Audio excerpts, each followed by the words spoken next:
seriously silly hikes from the Bear Bottom Loop Trail at Shenandoah River State Park. This is one of my all-time favorite trails.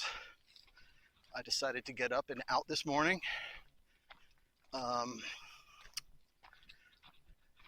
It's humid, but the temperatures are probably creeping up to around 80. And I believe the high is only pointing to somewhere between 83 and 85 today. So that is very, very nice. Some rain came through last evening, and with a change in wind directions, it seems as though most of the Canadian wildfire smoke has been blown out of the area. Today is just beautiful for being out here and doing what I enjoy so much. I'm hoping that the audio is coming through a little clearer. I moved the microphone placement to the center of my sternum strap, which is right under my chin. Well, I mean, it's on my sternum, but it's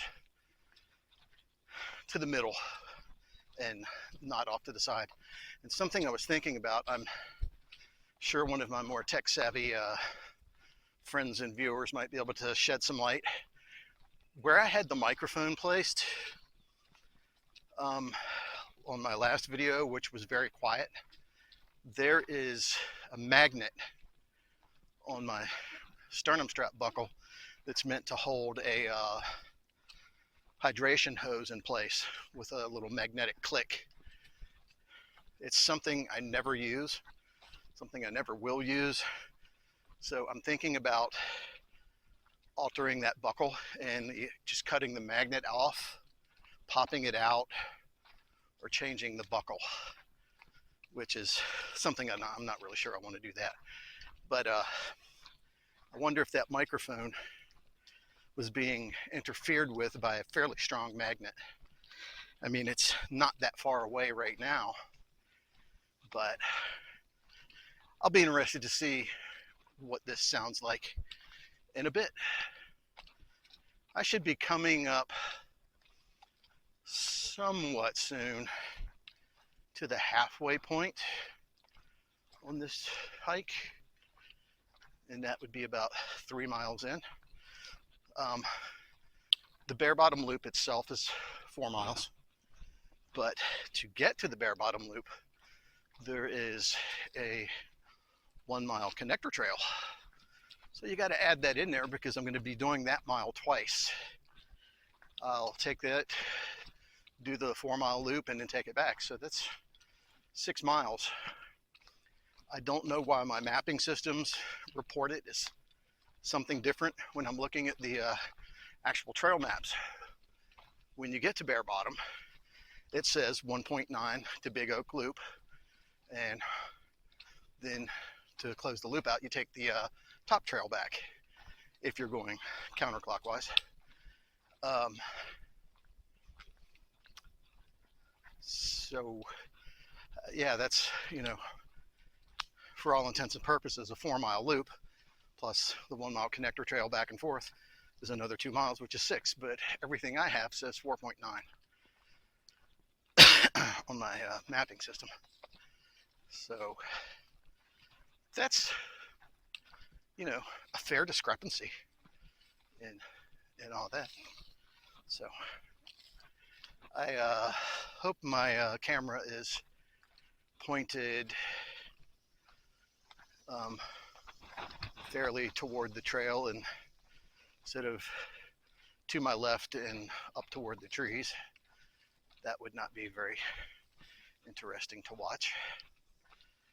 I may at some point stash one of my trekking poles and move the camera to a small selfie stick. I have a very small, it's 26-inch stick, or extendable stick, that has a tripod that pops out in the base, and that I can flip around, and you know, you'll see me instead of just hearing my disembodied voice talking to you from the trail.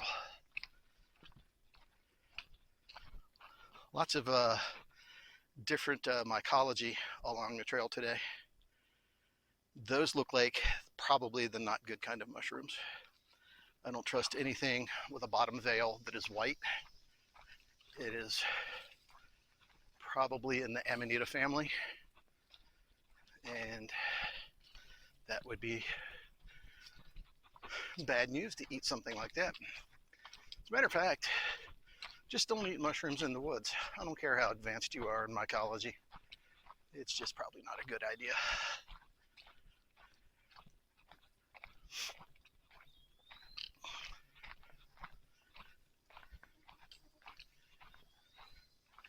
This is an interesting little spot. There's a lot of hardwood here, but looking down the forest floor, there's enough sunlight that some small pines are catching hold. They'll probably get to a certain point and then get choked out by the foliage of the taller trees. But that is one thing that's very interesting about the trails here at this state park, is you get into sections and there's just, you know, some really gorgeous spots that are, you know, a lot of pine, and that's just, it's a whole different look and feel to the forest when you're in that. It's it just has this magical feel to me. Unfortunately, none of the water sources seem to be particularly flowy at the moment. I'm hoping somewhere around the halfway point I might be able to pick up some fresh water. I have plenty, you know, don't get me wrong. I'm not out here being foolish. I've taken one of my Migos Mazama Migo bottles, which has the wide mouth and the small cap, and I've designated that as my dirty bottle. And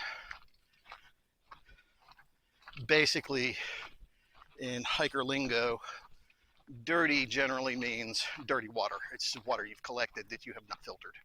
But in my inference of that, it is, this is the bottle that I'm putting electrolytes, liquid IV, element, you know, whichever I'm using at the time.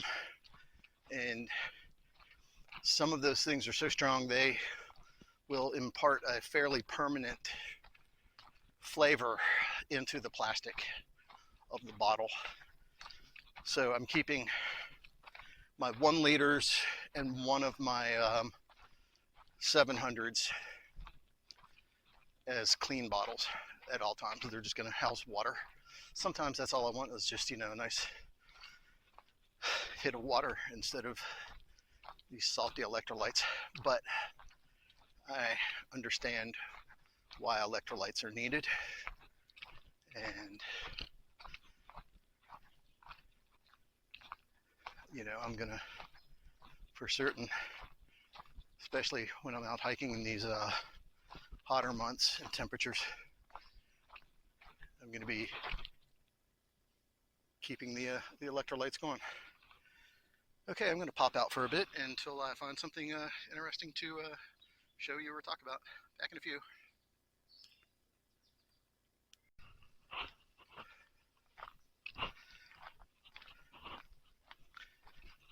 And here we go into a piece of what I was talking about earlier. Pine forest. There's, like I said, there's a little bit of hardwood in this, mixed in this, but this is mostly pine. It takes on a completely different look. The color green is much deeper.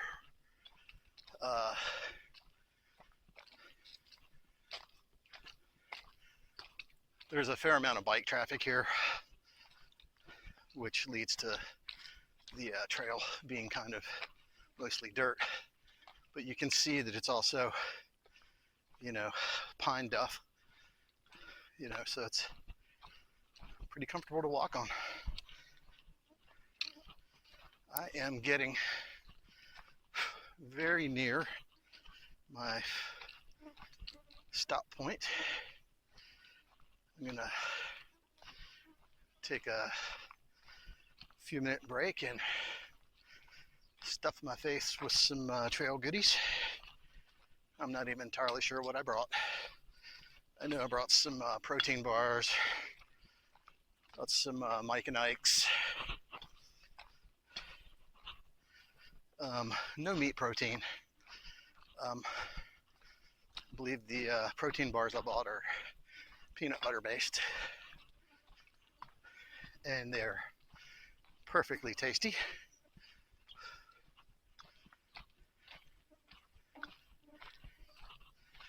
And I will be moving water from my clean jug to my dirty jug and making another batch of electrolytes.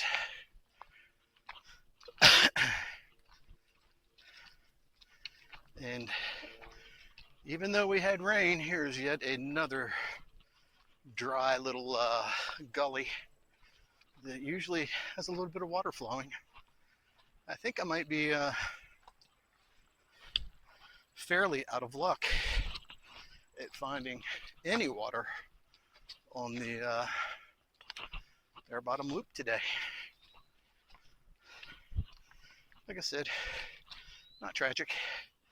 I bought plenty. If I do want to refill, I mean, I know I can go over to Cottonwood Trail and filter out there. And then I would be at the base of Allen Mountain, and that's another 4-mile loop.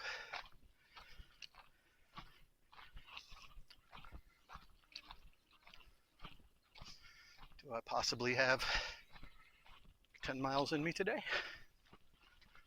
That would be a wonderful surprise, but not counting on it.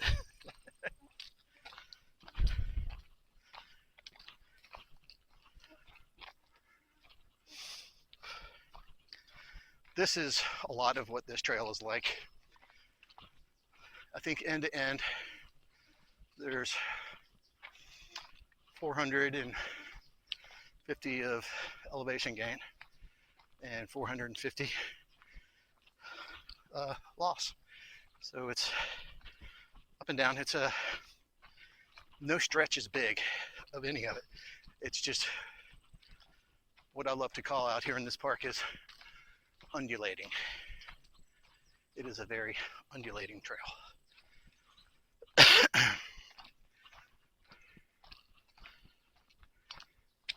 And there's lots of little gullies like this, and the trail will be going up the other side of the hill in just a few minutes.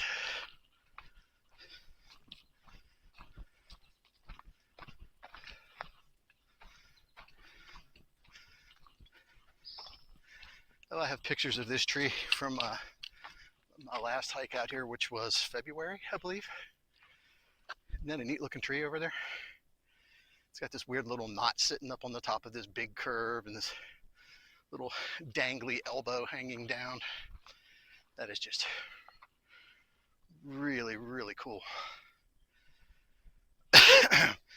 You wonder how, excuse me, I think I swallowed a bug. You know, just how a tree gets like this. How does that happen? Actually, I think the trail may not cross this gully. Well, if it does, I think it's a different trail. Actually, I think it just goes up this hill, and this is the intersection, and I will take a left and go uphill up that, which is not huge. But as you can see, I am back at an uphill section. And I'm quite certain up at the top of this, I will be at a marker post telling me which way everything goes.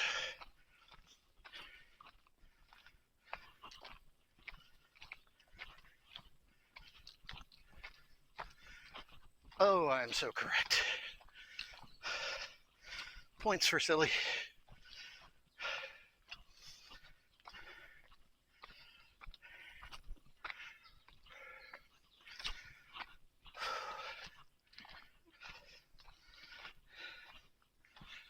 Yes. Big Oak Trail goes forward, and to get to Shale Barrens, Tulip Poplar, Redtail Ridge,